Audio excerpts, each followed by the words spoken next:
To science class today. How's everyone doing? Good. Good, okay. So today we're going to learn about the process of science. Ooh. Yeah? Alright. Nice. So I'm going to tell a story and then we'll go into that. So, guy named Jack, right? Jack, he's a gardener and he wants to garden and he wants to see what kind of flower is good to grow in his backyard, right? Everyone understand? Mm-hmm. So he goes to his backyard, he looks at the soil, kind of picks it up, and soil's pretty nasty actually. And he decides, you know what? I'm going to go with the petunias. So Jack plants the petunias. And he notices that the petunias aren't growing. And why do you think they weren't growing? There's no water in the soil. There's no water in the soil. Okay, that's a good one. That's a good one. Anyone else? Maybe the soil wasn't fertilized? The soil, yeah, Jack isn't that advanced in gardening yet. He's just starting out. So, there's no fertilizer. So Jack, how does he find out about it? Do you guys have any, do you know like how Jack would? If you were Jack and you wanted to be a gardener, how would you find out? You don't know? Okay, that's perfectly fine, because that's the process of science. So, Jack has a purpose. His purpose is to find why his petunias aren't growing, and if those aren't growing, what will grow? So he forms a hypothesis. Big word, basically means he forms a question to answer, or a statement to prove. Does that make sense? Mm-hmm. Okay? So then he researches more other flowers, petunias, chrysanthemums, roses. What's your favorite flower?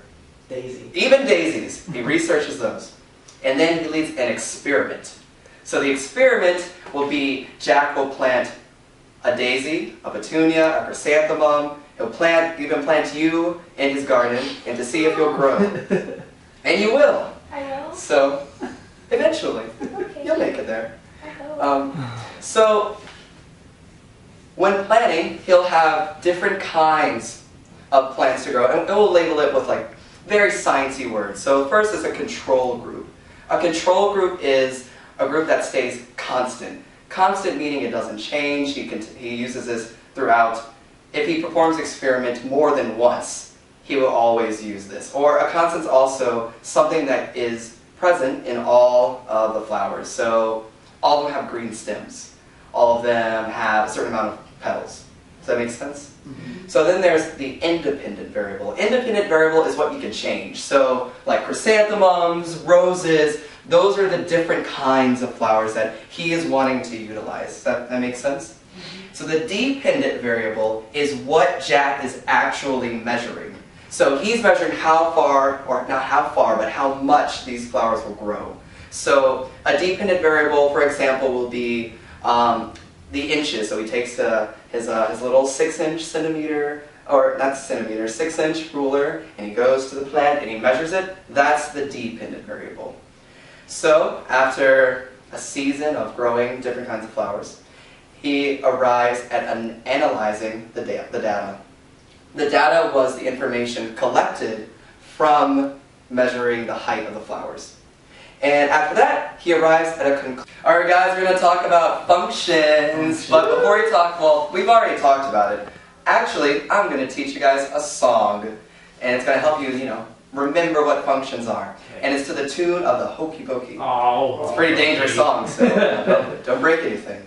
Alright, so you put the X in the function and you take the Y out. You put the X in the function and you shake it all about. You do the calculation and you take the Y out.